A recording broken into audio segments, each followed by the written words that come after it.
bringing you the latest information on medicine, psychology, diagnosis, treatment, and prevention. Major medical advances are made each week, and each week the American Health Journal keeps you up to date. Hello and welcome to this edition of the American Health Journal. I'm your host, Roger Cooper. Today's program offers the newest information to improve the quality of your life. First up, a special report on a breakthrough in heart disease prevention. We'll speak with a Nobel Prize-winning researcher about how to improve your heart health. Now on the American Health Journal. An amazing discovery has proven vital to cardiovascular health: nitric oxide. Our executive producer, Roland Perez, interviewed the winner of the 1998 Nobel Prize in Medicine on this recent discovery. At the David Geffen School of Medicine at UCLA, I had the opportunity to interview Dr. Lui Ignario. Dr. Ignario won the Nobel Prize in Medicine for his research into nitric oxide. And now he's using nitric oxide in exciting new treatments for heart disease that produce instant and dramatic results that may lower blood pressure and even reduce cardiac disease. Nitric oxide was a molecule I wasn't studying until the late 1970s. My colleague who shared the Nobel Prize, Fred Murad, had discovered that nitric oxide could elevate the cellular levels of an important signaling molecule called cyclic GMP. And we became interested in how this might occur. We knew that drugs like nitroglycerin, which had been used since the days of Alfred Nobel 150 years ago to treat hypertension and treat heart pain, we knew the drug worked very well, but the mechanism of action was unknown. So we thought that perhaps the nitro part of nitroglycerin might somehow be converted in the body to nitric oxide. And so we did some key experiments, and we showed that nitroglycerin can be metabolized, if you will, to nitric oxide in the smooth muscle of the arteries.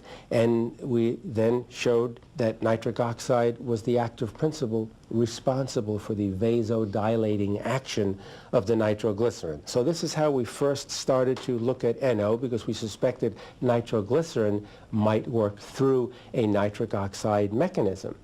And what this led to, very simply, was the recognition that nitric oxide is such a potent vasodilator in the body, and we couldn't understand why our body would have receptors to interact with an outside chemical like nitric oxide, unless our bodies made nitric oxide, but we didn't know about it.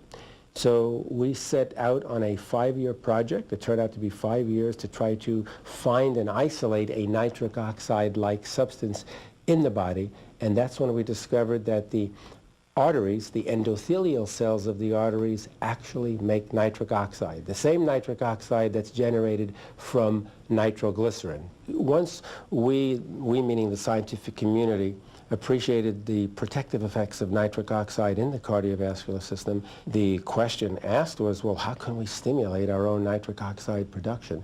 So many drug companies set off, and they're still working on this, trying to develop prescription drugs for stimulating nitric oxide production.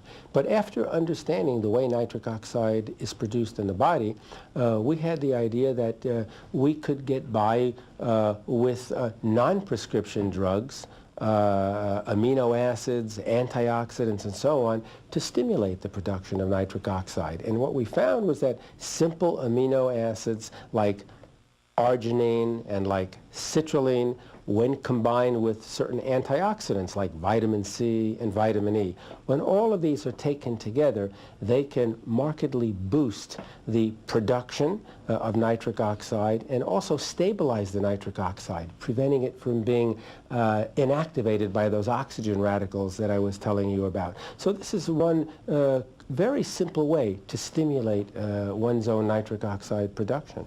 But there are other things one can do as well. For example, it's well appreciated in the past few years now that exercise is the body's principal way to increase nitric oxide production. When you're exercising, you have increased blood flow. Your heart is pumping the blood faster through the arteries. This increase in blood flow through the arteries stimulates nitric oxide production by the arteries, and there's a marked stimulation. So the more exercise you do for the longer period of time, the more of this protective nitric oxide you're generating. And then thirdly, diet. Diet is so important because now it's well known that a diet that's rich in fats and lower in protein promotes oxidative stress. Oxidative stress, which can lead to diabetes, can lead to obesity, and most importantly leads to a deficiency of nitric oxide. And then once that happens, you have all of the accompanying side effects of a deficiency of nitric oxide, like atherosclerosis, stroke, heart attack, and so on.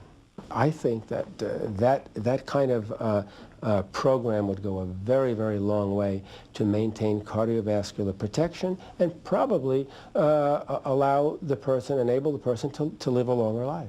There's lots of long-term benefits available from nitric oxide therapy. We know quite a few of them today, and each month that goes by there's a new publication about a new long-term benefit. The long-term benefits in the cardiovascular system are very, very important. One would be to prevent an increase in blood pressure or to lower the blood pressure once it's abnormally elevated. In other words, to treat hypertension, okay, to lower the blood pressure. Also, another long-term benefit would be to protect against the incidence of stroke and myocardial infarction. One of the things nitric oxide does is it subtly interferes with blood clotting. It doesn't just prevent blood clotting if you have an injury, but it does prevent unwanted blood clotting. Unwanted meaning you don't want blood clots to occur in the coronary artery to cause a myocardial infarction, and you don't want clots to occur in the cerebral arteries, which would cause a stroke. So when you have a normal, healthy endothelial layer in the arteries, the nitric oxide that's made will protect against the development of stroke and against myocardial infarction. And another very important protective effect of nitric oxide is to protect against atherosclerosis, or coronary artery disease, or plaque formation in certain arteries of the body. So those are just three, to name a few. Dr. Ignarro's 5-year project investigating the role of nitric oxide has resulted in a new book that may change how cardiovascular disease is prevented and treated. The name of the book is No More Heart Disease, where the NO stands for NO, or nitric oxide. And I think the name is a good one because if a person is going to embark on and stay on a nitric oxide therapy, I think that, which would be a lifelong process, one would have very significant protection against cardiovascular disease.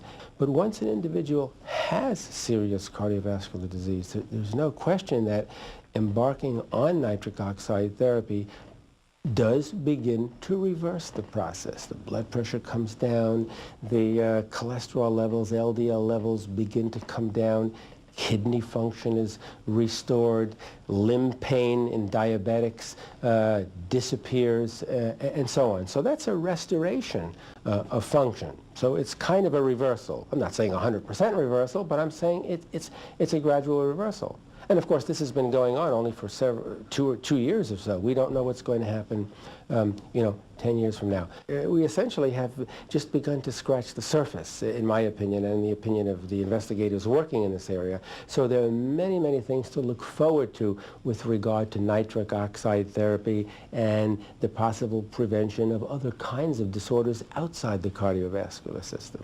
The main reason I wanted to write this book, it's very simple. I spent 30 years of my life doing research, making contributions to the discovery of a very important molecule, nitric oxide, that serves to protect the cardiovascular system against disease. Okay, put very simply, the lay public does not read the papers I publish in the scientific journals. How do I tell 2 billion people out there that this is what they should be doing to protect themselves against cardiovascular disease? And so one of the ideas was to try to write a book, a good book, perhaps a bestseller if I'm lucky. And perhaps with that as a start, I can begin to communicate with the people out there in the rest of the world to try to follow my plan for the development of cardiovascular protection and a longer life. Dr. Ignarro's exciting discovery will open doors to new kinds of exploration into the cardiovascular system that will definitely benefit mankind. If you have any questions regarding this interview, please call us at 800-303-3200. I'm Roland Perez for the American Health Journal.